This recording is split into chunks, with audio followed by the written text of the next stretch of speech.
नमस्कार दोस्तों, स्वागत है आप सभी का मेरे इस चैनल पे जिसका नाम है SPBL मतलब school of project based learning. जिसका मकसद सिर्फ पढ़ना, पढ़ाना और कंपटीशन की तैयारी करवाना नहीं है, बल्कि हमारा जो मेन मकसद है वो हर बच्चों में प्रॉब्लम सॉल्विंग स्किल्स को डेवलप करना। क्योंकि अगर हमें प्रॉब्लम सॉल्व करने आता है, मैं सिर्फ उस प्रॉब्लम की बात नहीं कर रहा हूँ जो बुक्स में दिए रहते हैं, मतलब क्वेश्चन आंसर की बात नहीं, बल्कि मैं रियल वर्ल्ड की प्रॉब्लम सॉल्व करने की बात कर रहा हूँ। तो अगर हमें प्रॉब्लम सॉल्व करने आता है, अगर हम उसमें माहिर हैं, तो लाइफ की किसी भी फील्ड में, चाहे वो करियर बनाने के लिए हो या फिर किसी और फील्ड में, हम कहीं भी किसी से भी पीछे नहीं रहेंगे। तो एजुकेशन के उसी मेथड को, जो कि प्रॉब्लम सॉल्विंग स्किल्स को डेवलप करता है, हमें हर फील्ड में हमें एक बेहतर बनाता है, जिसको हम प्रोजेक्ट बेस्ड लर्निंग बोलते हैं, उसी की जो कोर कॉन्सेप्ट है, उसी के बारे में आज हम डिस्कस करने वाले हैं। तो चलिए देखते हैं वो कोर कॉन्सेप्ट क्या है, उसको क्या बोला जाता है। तो मैं लर्निंग की जिस अप्रोच की बात कर रहा था, जिस कॉन्सेप्ट की बात कर रहा था, उसे बोलते हैं स्टेम, जो कि अपने आप में एक शॉर्ट फॉर्म है। इसकी फुल फॉर्म की बात करें तो एस फॉर होता है science, T for technology, E for engineering and M for mathematics, या फिर हिंदी में बोले तो विज्ञान, प्रौद्योगिकी, इंजीनियरिंग और गणित। ठीक है, तो ये एक मॉडर्न अप्रोच है टीचिंग का एंड लर्निंग का। हालांकि ये मॉडर्न हमारे देश के लिए है, भारत के लिए है, क्योंकि ऐसे बहुत सारे विकसित देश हैं जहाँ पे ऑलरेडी इस अप्रोच को यूज किया जा रहा है स्कूल्स में, कॉलेजों में बच्चों को सिखाने के लिए। ठीक है, मतलब स्टेम जो कॉन्सेप्ट है, स्टेम अप्रोच है या प्रोजेक्ट बेस्ड लर्निंग है, तो इसका ऑलरेडी यूज हो रहा है काफ़ी अच्छे से। बट हमारे देश के लिए ये मॉडर्न बोल सकते हैं, क्योंकि सरकारी स्कूल का तो बात ही छोड़ देते हैं, ऐसे बहुत सारे प्राइवेट स्कूल्स भी है जिसमें ये अभी भी वो बच्चों को सिखाने के लिए इस अप्रोच को, जो प्रोजेक्ट बेस्ड लर्निंग है या स्टेम कॉन्सेप्ट है, उसका यूज नहीं कर रहे हैं। हाँ, कुछ स्कूल्स में हो रहे हैं, बट वो स्कूल्स बहुत ही हाई फाई है, जिसके सालाना फी 2 से 3 लाख रुपए होते हैं, जहाँ पे हर माँ बाप के लिए पॉसिबल नहीं है अपने बच्चों को वहाँ पढ़ाना। तो इसी प्रॉब्लम को सॉल्व करना हमारा मकसद भी है, ताकि ये प्रोजेक्ट बेस्ड लर्निंग, स्टेम जो अप्रोच है लर्निंग का, वो हर बच्चे तक पहुँच पाए। ठीक है, तो चलिए आगे और भी इसको डिटेल में डिस्कस करते हैं, आखिर है ये क्या, इसका क्या गोल है। ठीक है, ये कन्वेंशनल जो हमारा जो लेक्चर बेस्ड एजुकेशन है, लर्निंग है, उससे कैसे अलग है, कैसे बेनिफिशियल है। ठीक है, तो बेसिकली स्टेम कॉन्सेप्ट में या फिर लर्निंग के इस अप्रोच में, जब भी हम कोई चीज़ सीखते हैं तो उसको हम प्रोजेक्ट के थ्रू सीखते हैं, किसी एक्टिविटी के थ्रू। तो उस प्रोजेक्ट के रूप में, एक्टिविटी के रूप में हम क्या करते हैं, सबसे पहले कोई रियल वर्ल्ड का प्रॉब्लम लेते हैं जो एक्चुअल में एग्जिस्ट करता है, और उसको सॉल्व करने के लिए जो भी चीज़ें हैं उससे रिलेटेड, या उससे रिलेटेड साइंस से रिलेटेड हो सकते हैं, टेक्नोलॉजी, इंजीनियरिंग या फिर मैथमेटिक्स, उस प्रॉब्लम को सॉल्व करने के लिए इन सारे चीज़ों को एक साथ हम यूज करते हैं, इंक्लूड करते हैं। ठीक है, तो ये अलग अलग डिसिप्लिन है, हालांकि ये एक दूसरे से बहुत ही रिलेटेड है। तो जब इन चारों चीज़ों का हम यूज करते हैं तो चीज़ें, जो एक्टिविटी है, जो प्रोजेक्ट, काफ़ी इंटरेस्टिंग हो जाती है, काफ़ी इंटरेक्टिव हो जाते हैं, और इसकी वजह से हर बच्चा काफ़ी इंटरेस्ट लेता है और प्रॉब्लम सॉल्व करने में कंट्रीब्यूट कर पाता है। क्योंकि भले ही हो सकता है कि कोई बच्चा इन चार चीज़ों में से किसी एक चीज़ में इंटरेस्टेड ना हो, लेकिन बाकी बची हुई चीज़ों में तो इंटरेस्टेड होगा वो, और इसलिए वो प्रॉब्लम को सॉल्व करने में इंटरेस्ट ले पाता है और कंट्रीब्यूट कर पाता है। और इस दौरान वो जो सबसे मेन चीज़ वो सीखता है वो है प्रॉब्लम सॉल्व करने के तरीके। ठीक है, जो कि सबसे मेन स्किल्स है, जो कि इस अप्रोच का, लर्निंग के, टीचिंग का जो ये अप्रोच है, उसका मेन मकसद भी है। तो चलिए अब डिस्कस कर लेते हैं कि ये जो स्टेम एजुकेशन है, स्टेम कॉन्सेप्ट है, जो कि प्रोजेक्ट बेस्ड लर्निंग का कोर कॉन्सेप्ट है, इसके मेन गोल्स हैं क्या। ठीक है, तो इसका जो सबसे पहला गोल है, जो कि सबसे इंपॉर्टेंट है, वो ये है कि हर बच्चों में प्रॉब्लम सॉल्विंग स्किल्स को डेवलप करना। क्योंकि अगर ये स्किल्स हमें है भी नहीं, तब भी हम अपने लिए अपने प्रॉब्लम को सॉल्व कर ही लेते हैं। ठीक है, किसी तरह से, किसी जुगाड़ करके। हम भारतीय तो जुगाड़ करने में माहिर भी है, लेकिन वो सॉल्यूशन क्या सबके लिए एप्लीकेबल है। तो ऐसे सॉल्यूशन को निकालना, इस तरह से प्रॉब्लम को सॉल्व करना, जो इस तरह से प्रॉब्लम को सॉल्व करना ताकि वो सॉल्यूशन पूरे बड़े लेवल पर एप्लीकेबल हो, उसके लिए हमें प्रॉब्लम सॉल्विंग स्किल्स बहुत ही अच्छे तरीके से डेवलप होनी चाहिए, ताकि हम सोच सकें कि कौन सा सॉल्यूशन फिजिबल है, एप्लीकेबल है, बड़े लेवल पे इसके, मतलब काफ़ी लोग या फिर हर कोई इसको अडॉप्ट कर सकता है अपने प्रॉब्लम को सॉल्व करने के लिए। तो ये सारी चीज़ें हम तभी सोच सकते हैं जब हमें में प्रॉब्लम सॉल्विंग स्किल्स हो, हमें हम एक्चुअल में जानते हो कि आखिर प्रॉब्लम को कैसे सॉल्व किया जाता है। ठीक है, तो इस स्किल्स की वजह से हम काफ़ी इनोवेटिव भी होते हैं, नए नए इनोवेशन भी होते हैं देश में। ठीक है, नए नए टेक्नोलॉजी भी बनते हैं किसी भी देश में। ओके, तो ये सबसे मेन गोल है।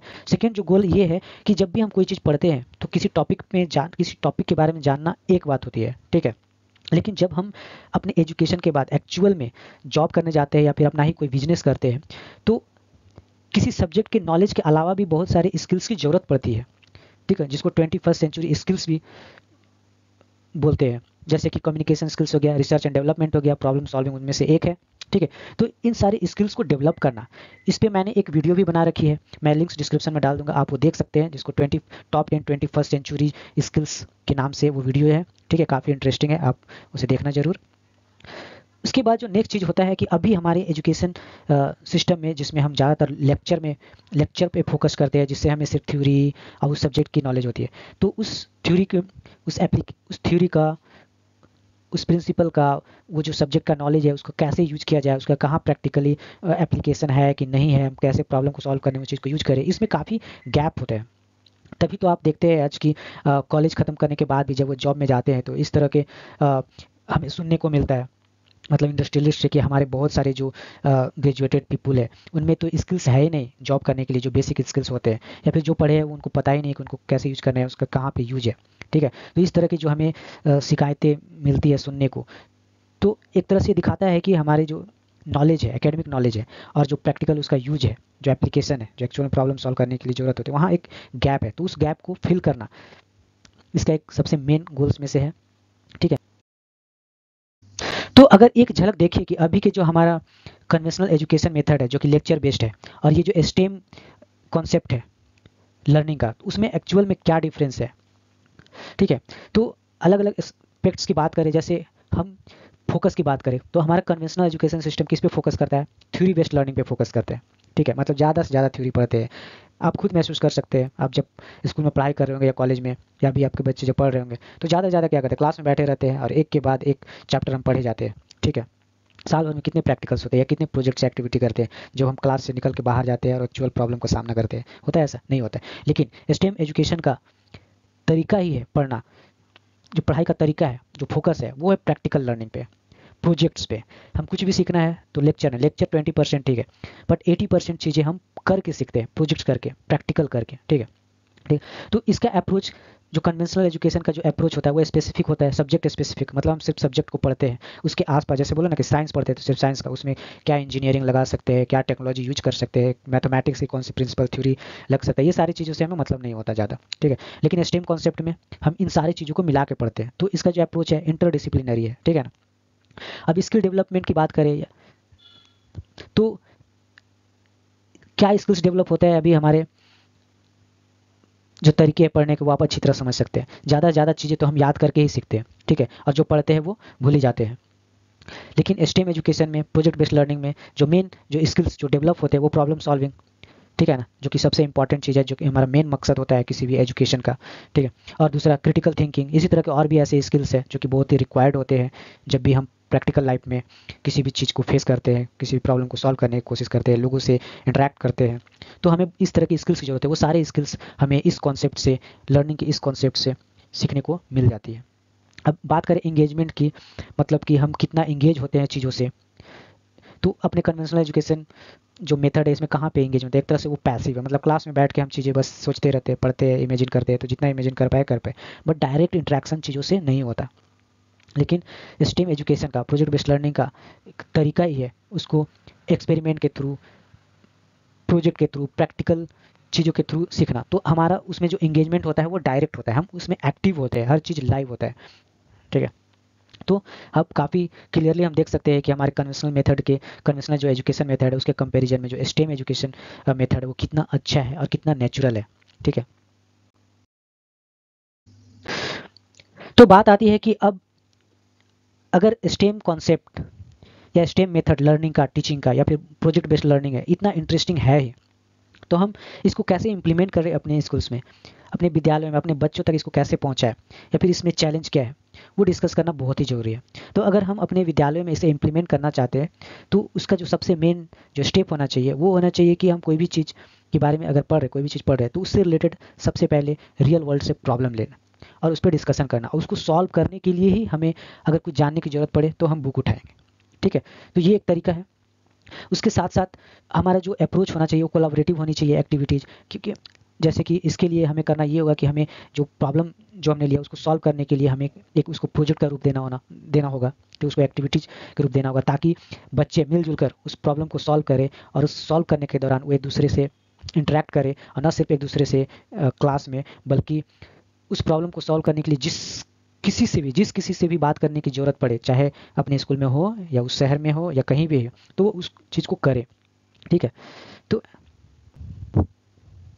और उस प्रोजेक्ट करने के दौरान, उस प्रॉब्लम को सॉल्व करने के दौरान न सिर्फ कॉपी पेन और ये किताबों का यूज करना, बल्कि एक्चुअल में जितना पॉसिबल हो सके टेक्नोलॉजी का यूज करना। जैसे कि एक सबसे जो इनिशियल चीज़ हो सकता है, जो स्टार्टिंग में हो सकता है, हम कंप्यूटर का यूज कर सकते हैं।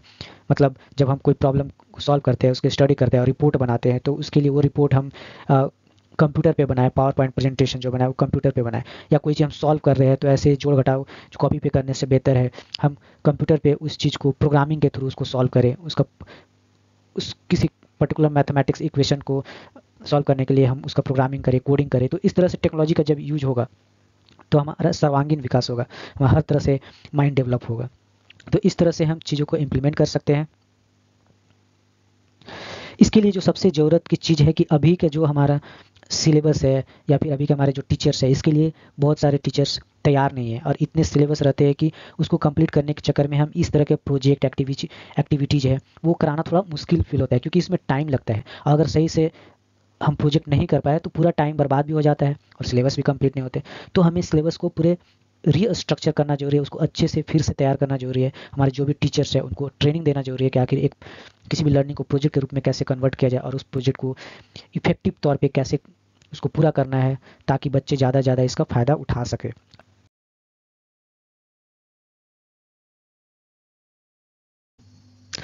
तो अब तक हमने डिस्कस किया कि ये जो स्टेम कॉन्सेप्ट है टीचिंग एंड लर्निंग का, वो एक्चुअल में है क्या, इसका क्या मकसद है, इसको हम कैसे अपने विद्यालयों में इम्प्लीमेंट कर सकते हैं, उसके लिए क्या करना होगा, और ये हमारे कन्वेंशनल एजुकेशन सिस्टम से कैसे अलग है। लेकिन इसका एक्चुअल इफेक्ट देखना है, जिसके बारे में हम बात करें कि इतने फ़ायदे होते हैं इसके, तो अगर उसका एक्चुअल इफेक्ट देखना है तो हमें प्रैक्टिकली इसको इम्प्लीमेंट करना पड़ेगा स्कूल्स में, और उसके लिए हम कुछ पीबीएल प्रोजेक्ट ले सकते हैं, उससे हम स्टार्ट कर सकते हैं।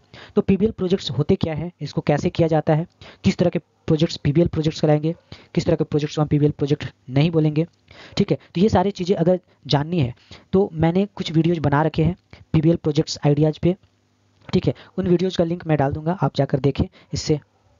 और उस तरह के और भी आइडियाज़ जो आपके मन में आता है तो उसको प्रोजेक्ट के रूप में कन्वर्ट करके आप उसको यूज कर सकते हैं, उस तरह के प्रोजेक्ट एक्टिविटीज कर सकते हैं बच्चों के साथ, और तब आपको दिखेगा एक्चुअल इफेक्ट कि आखिर स्टेम कॉन्सेप्ट का या पीबीएल का जो एक्चुअल इफेक्ट है वो आपको देखने को मिलेगा। तो इस टॉपिक पे आपकी क्या राय है, कमेंट करके मुझे ज़रूर बताएं। और आप चाहते हैं कि अगर प्रोजेक्ट बेस्ड लर्निंग को मैं हर बच्चे तक पहुंचाऊं तो प्लीज़ मेरा सपोर्ट कीजिए, मेरे चैनल को सब्सक्राइब कीजिए।